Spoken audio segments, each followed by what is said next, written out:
This episode of Invent America is brought to you by America's Inventor Lady and HomeTalkUSA. HomeTalk is a proud member of the King Broadcasting Network and has been bringing you the best of America's home-based product innovation since 1998.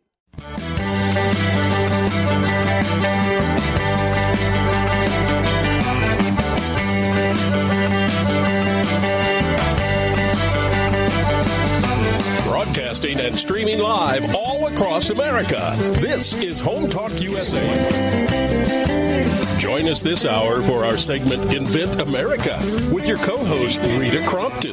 Discover what's next for new products and innovations. Or if you have that next great big idea, learn what it takes to bring your invention to the world. As like Rita Crompton talked to America's inventors and innovators. Remember, the America of tomorrow is being invented today.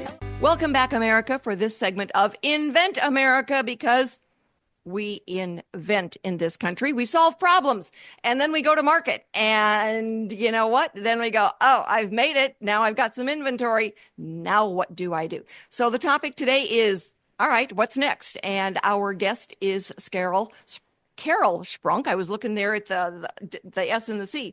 So I want to let everyone know that this segment of Invent America Radio is brought to you by Bond Products. It is for the DIY carpet binding. There is only one InstaBind. All right, bondproducts.com. It will make a frayed carpet look like brand new. So if you need some bonding carpet expertise, go to bondproducts.com. Carole, thanks so much for being with us today. We appreciate it. You help inventors kind of create that business model and get it out there. All right. You know, it's inventing. We always laugh and say, build it and they will come. Nope, you can build it, but they don't know you're there. Your specialty, and you've been there, done that personally with a product that you had. So introduce yourself to our listeners and tell them a little bit about you. Yes, well, thank you, first of all, so much for having me on the show today. But it wasn't necessarily an invention, but it was my brand. I started a bourbon barrel aged coffee brand back in 2018 and sold that in 2023 to new owners out of state, and had an opportunity and just joined my product today, working as their chief brand strategist on all the things that I spent 6 years doing for my own personal brand, just a little over a year ago now. Well, that's one of the things that we see inventors really struggle with, is being able to tell the story in a way that is catchy for the listener. And the story the inventor tells sometimes, is told from their point of view, which isn't necessarily what the consumer wants to hear. Give us some insight, Carole. Tell us a little bit about how you help inventors get the attention of the consumer.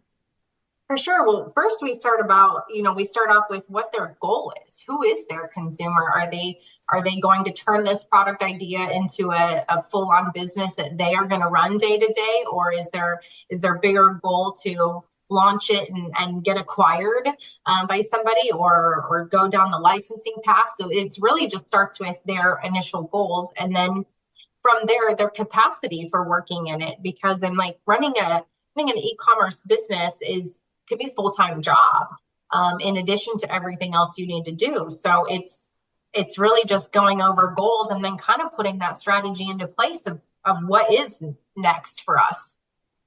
Well, one of the things that I notice is our consumers, all right, they want, we're quick these days, all right? So it's like, what really gets, it's like, wow, what's the wow motivator? So when I get somebody that, picks a name for a product that doesn't make any sense, how do you advise them to either, sometimes rebrand or get a tagline, but how do you get from, I'm the inventor to now I am the salesperson? And you're right. You're exactly right. Is that, the inventor is not always an expert in marketing.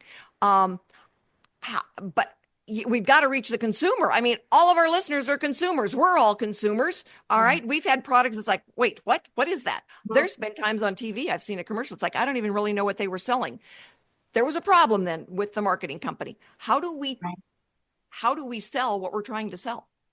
Yes, and that's actually how I ended up joining my product today, was by working with a client who had a toy for children. And I said, one of the very first things is your logo and your branding have nothing, it doesn't speak to kids at all. There's no colors here. There's nothing to grab the attention of the child, or even the attention of a mom shopping for a small child. So, and in my case, in the coffee world, I had very intentional branding before I even had product, because I had a message I wanted to convey. I had a purpose for the business, and I studied how to convey that. But that came easy to me, because outside of that, I've been in magazine publishing for 8 years, and prior to that, I was in the newspaper world. So I understood branding and getting your message out to market early on.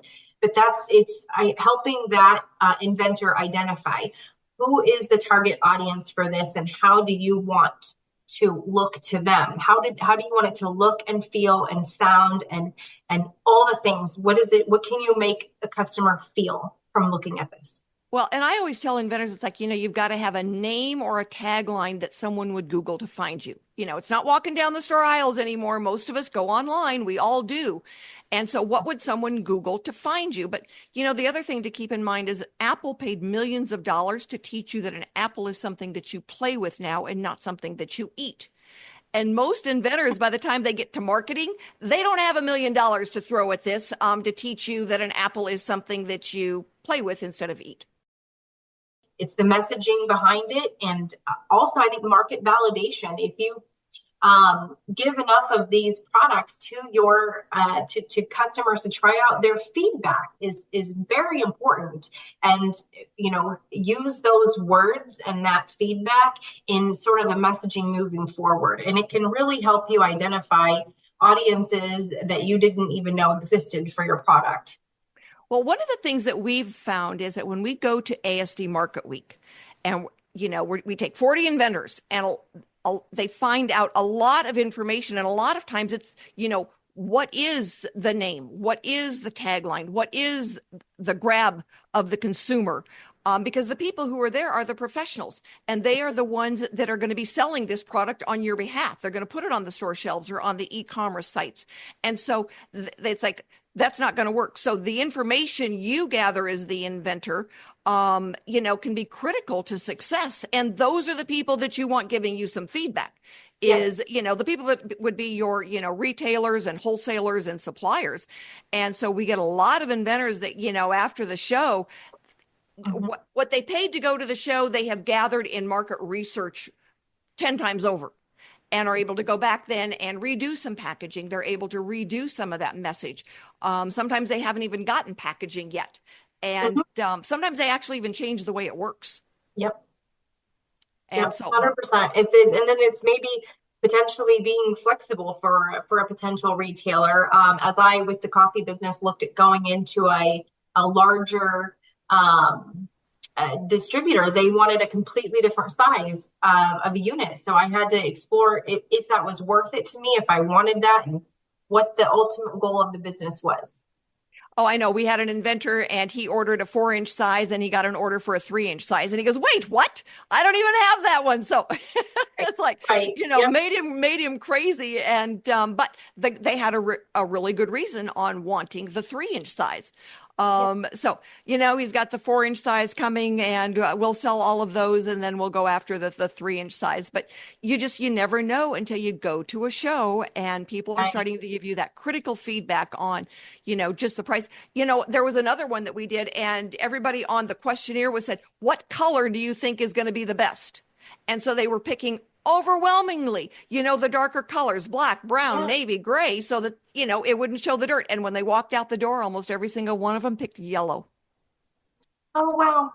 Yeah, who would have thought? So that they made that their predominant color. You just never know what the consumer is thinking until you get their just uninhibited thoughts and impressions and that kind of thing. And that's what we get at the show. So if you're out there, guys, and you're listening and you've got a product you're trying to sell, go to ASD Market Week with us. You are going to be able to get more information in 3 days, 4 days than you would get from a ton of market research, and it's going to cost you a lot less, be a lot faster, and probably more applicable to you in that situation. So, Carole, with that said, thank you for doing this segment. Stick with us because you're going to help us wrap up this show. Everyone, we will be right back with our inventor who is going to ASD Market Week for exactly the same reasons that we've been talking about. So stick with us, everybody. We will be right back with a new inventor and a new product.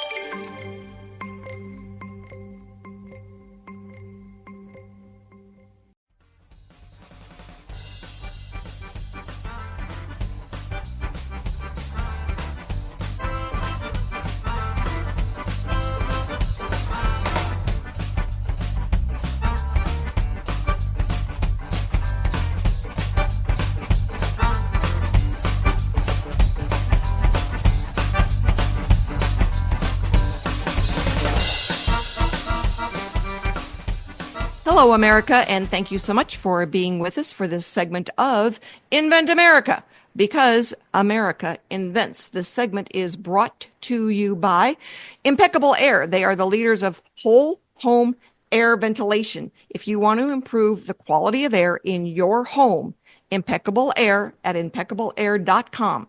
It's never been easier than using Impeccable Air. So take care of your home and find that impeccable air that we are all searching for. My guest for this segment is Vanness Harris. He is the inventor of A1 Dental Pro. Vanness, thank you so much for being with us today. It was a pleasure to meet you. I just met you last week. I love it when I get a chance to do a new show and there's inventors there. And I was like, oh, yeah, I need two inventors. Who's going to do it? And you and Rita both said, I'll go. So thank you very much. Hey, Rita, thank you so much. You got me on the spot, so I really appreciate your time this morning. And thank you and all your guests for having us on. It's a tremendous opportunity. So tell us about A1 Dental Pro. What is it? A1 Dental Pro was born out of frustration, actually. In my late 40s, I decided that I wanted to get braces. I was traumatized earlier on by losing teeth because I love to eat candy all the time. But as I got older, I thought I was taking better care of my teeth.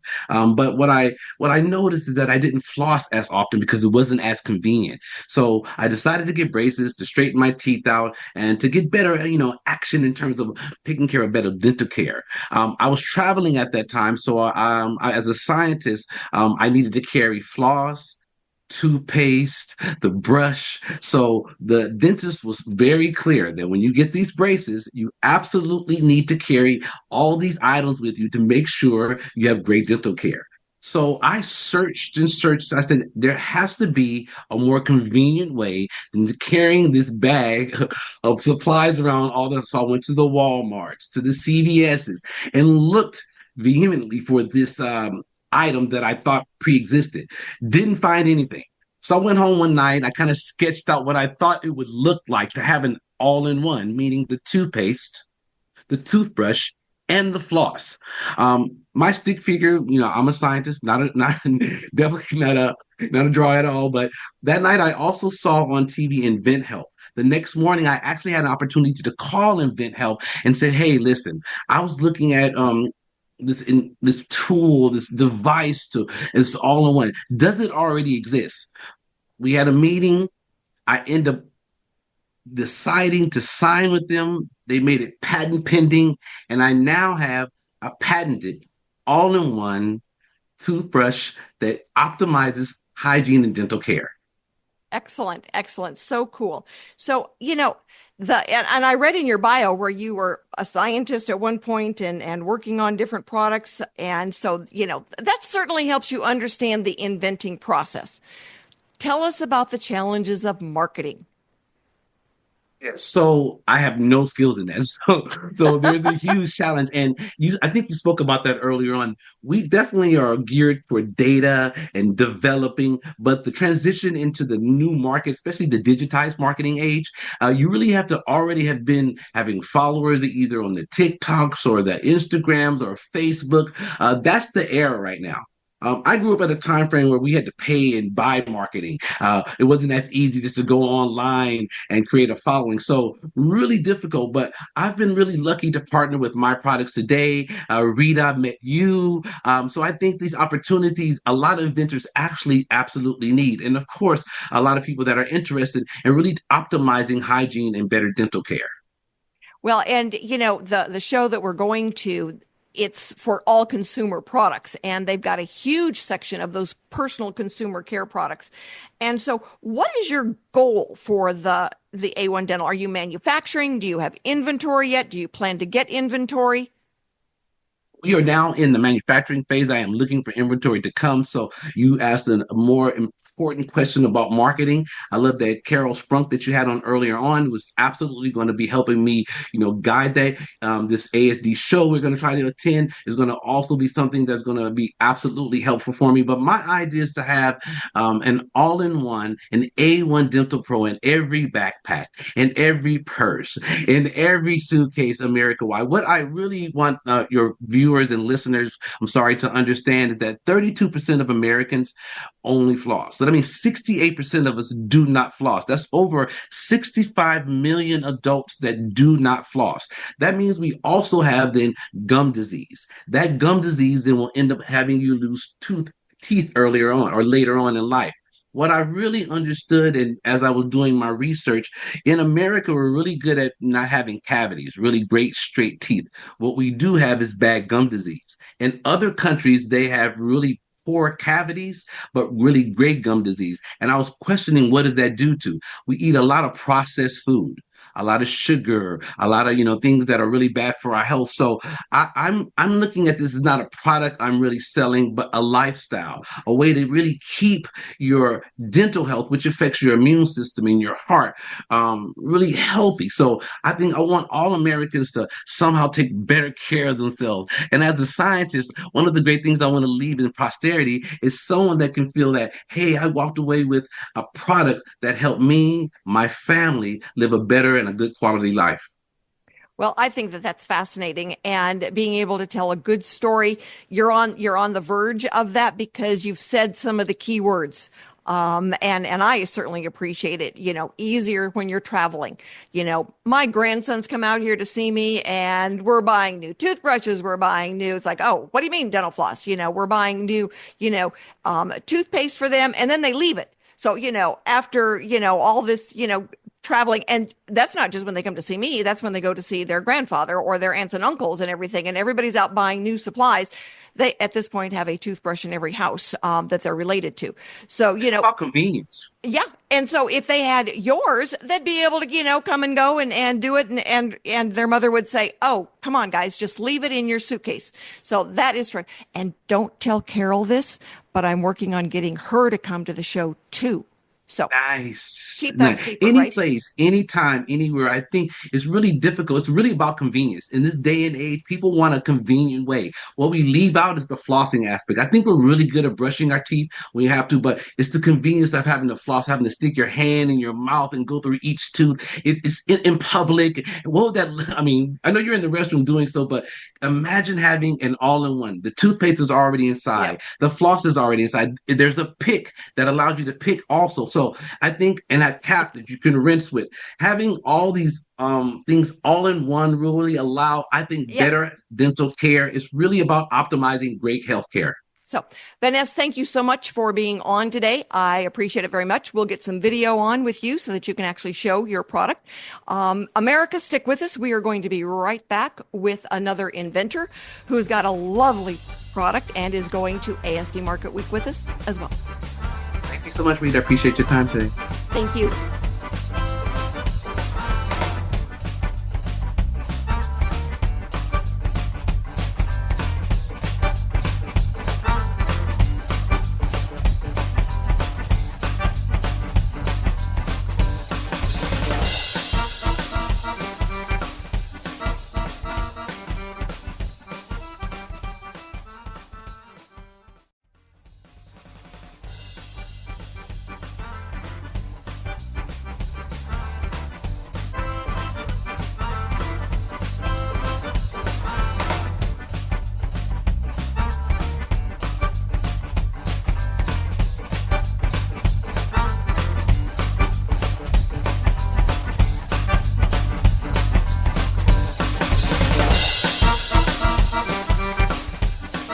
Hello, America. Welcome back to America Invents. And we love to have you guys out there because you're going to be our first buyers of these cool new products that we are introducing to you. And I want to let you know that this segment is sponsored by Summit Chemical. Summit is the maker of the mosquito dunks and mosquito bit. It is the most I live out here in the mountains, okay? Mosquitoes are just a way of life. And I love this stuff because it is the most effective chemical mosquito control solution that is on the market today. SummitChemical.com.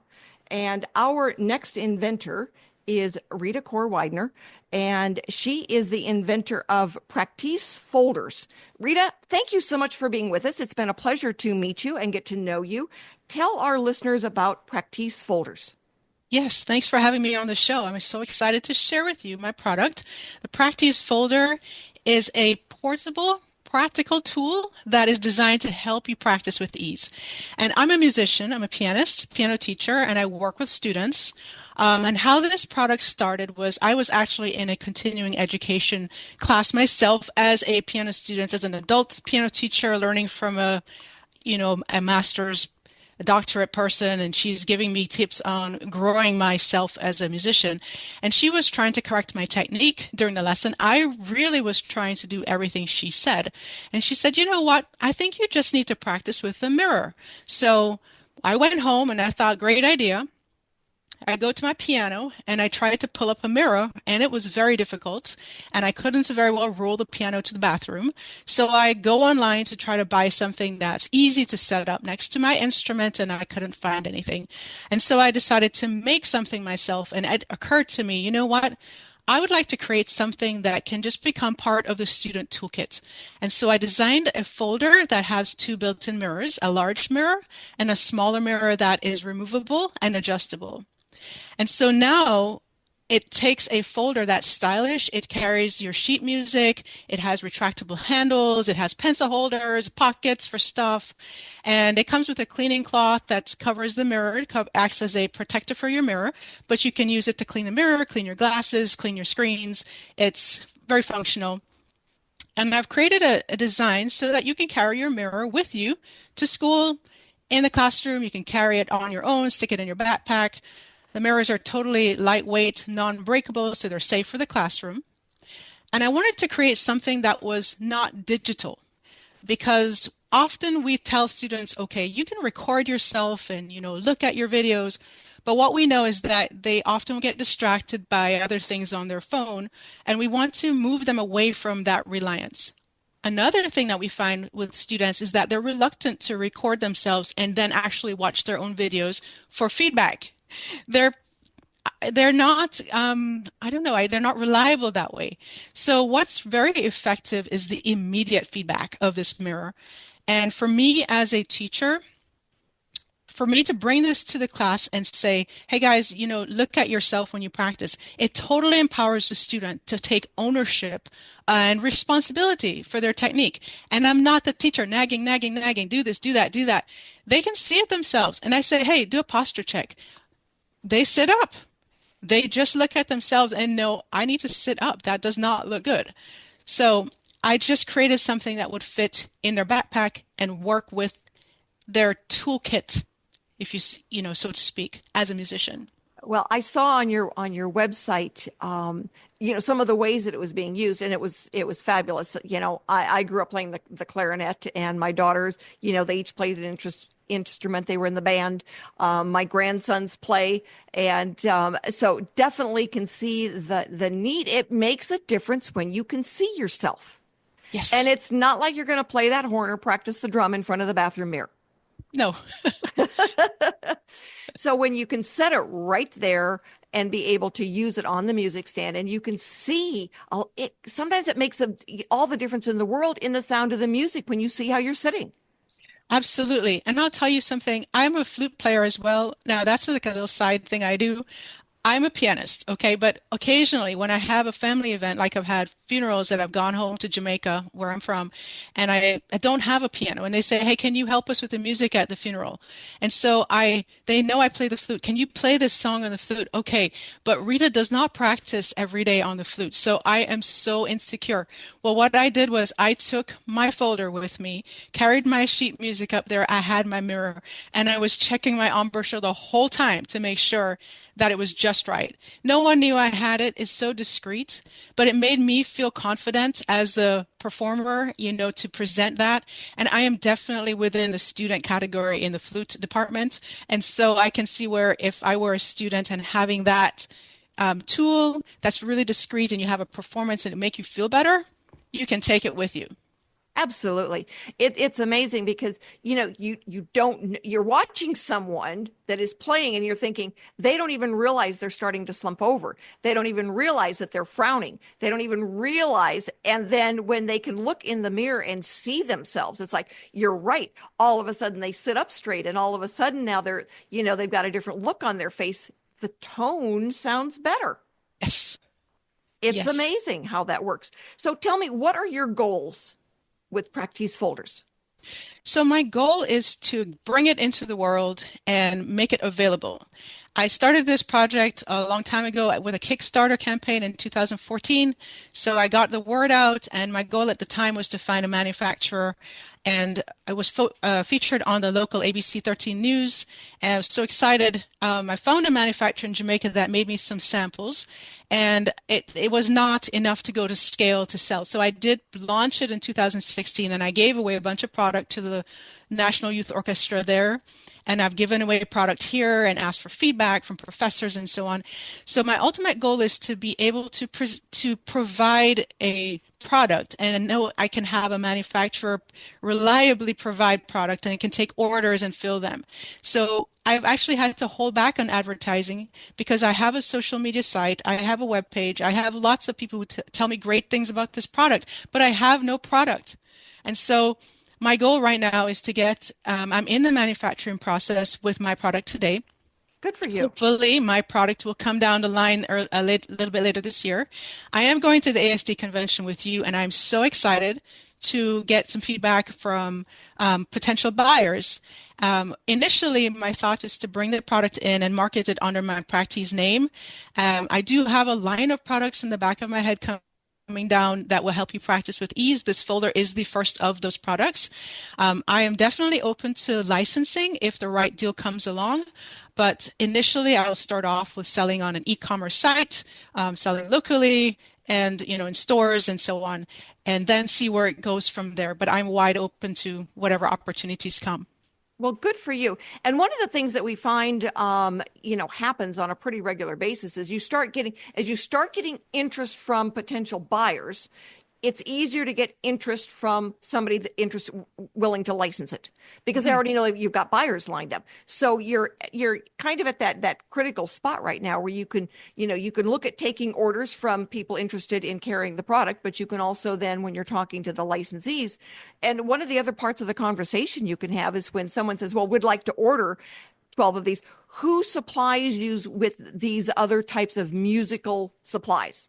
Because that would be the perfect one then for licensing. So there's multiple ways that you can go after it at the show, and we will be doing, walkthroughs on all of that. So we're looking forward to being able to have you there, get the word out, start getting information. And that's one of the things that our Stephanie, we've had her on the show before.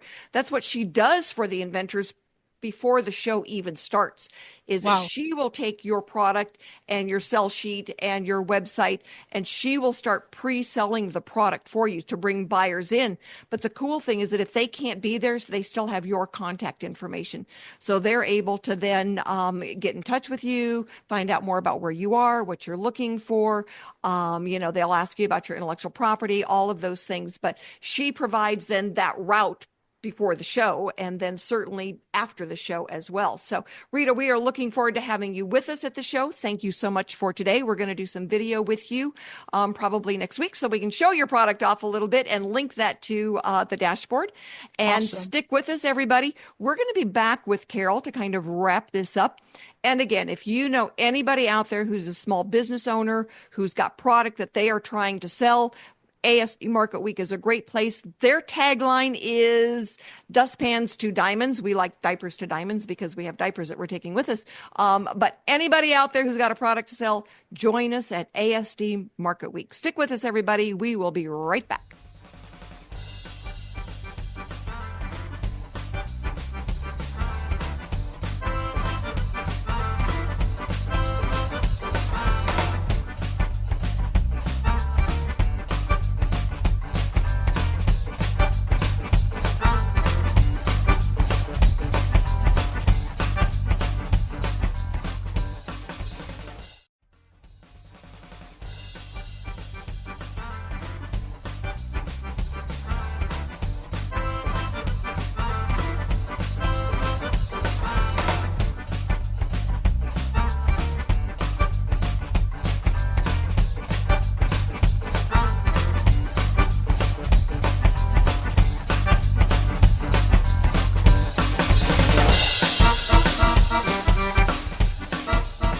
Hello, everyone, and thank you for being with us this afternoon for Invent America Radio, because Americans invent. Always have, always will. We are problem solvers. And one of the things that Carole Sprunk does with the product, my product, they help inventors tell the story. You've got to learn your story, and from a consumer point of view, because everybody out there is a consumer. We're consumers, you're consumers, everybody consumers. We love new products. We really do. We want to see what's new. That's one of the things about going to ASD Market Week, where we do the Innovation Awards. All of the inventors who go with us are open to the Innovation Award. First place is about a $6,000 marketing campaign that we do for you. And so for those inventors that want help getting the word out, we're going to get Carole to help us do all of that stuff. Right, Carole? Yes, of course. I am certainly not a marketing expert, and we appreciate the fact that you help inventors understand the challenge of marketing and create then that few second story that's going to get our consumers, all of our listeners, to say, wait, I want to know more. Right. No, it's been a blast working with my product today and coming on and helping. We refer to all of our product inventors as brand CEOs, those that are wanting to take their product idea and really build a brand around it and take control of their future.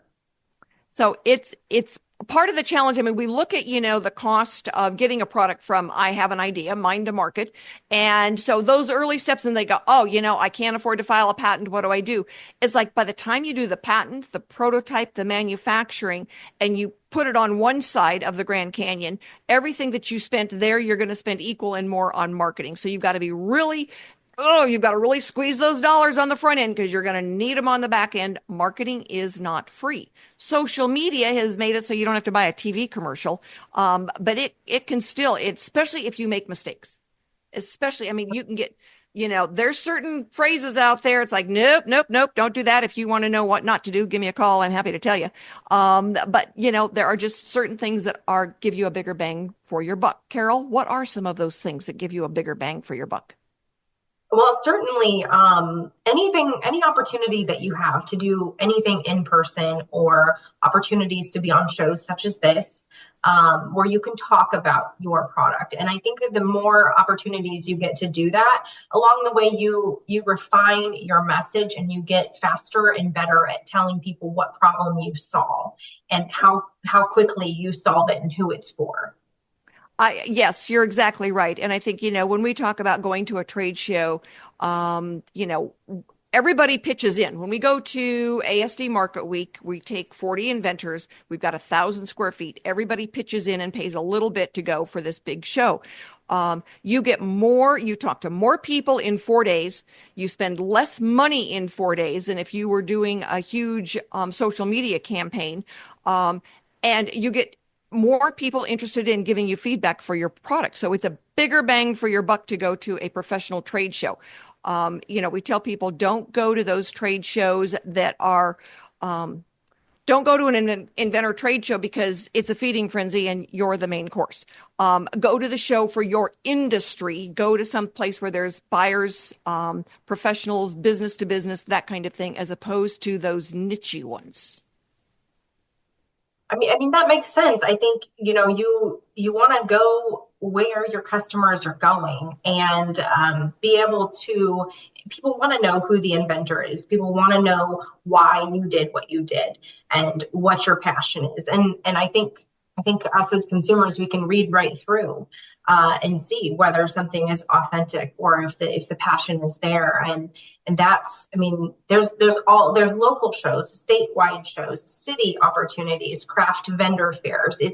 I think it's more opportunity, and you want to start with manageable chunks. You don't want to try to bite off more than you can chew in that first year. You want to, like to your point, get used to it first. Get your branding down, get your messaging down.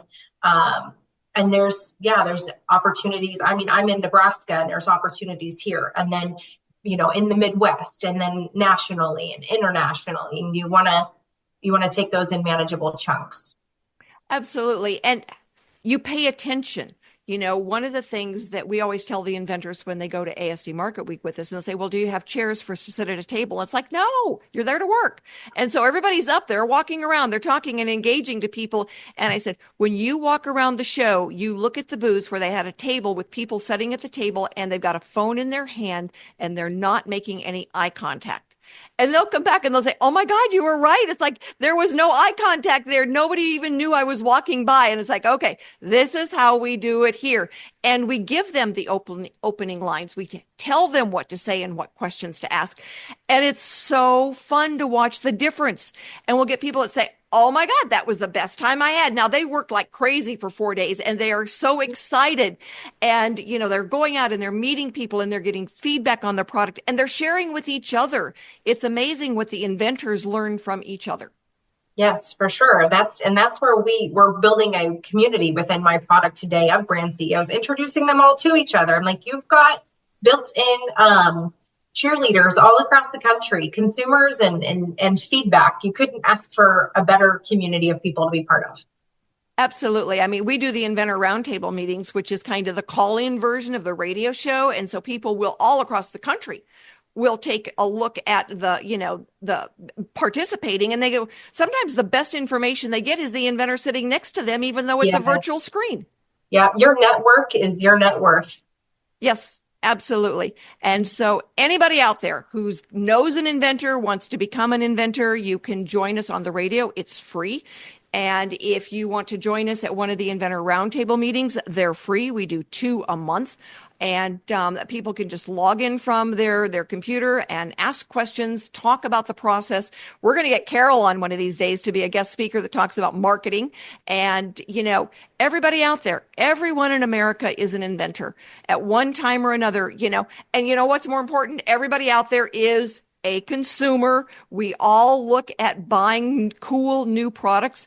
I'm still a little jealous of the guy that invented the flashlight that wraps around the pole. Wish I'd been there, done that. But, I certainly own one now.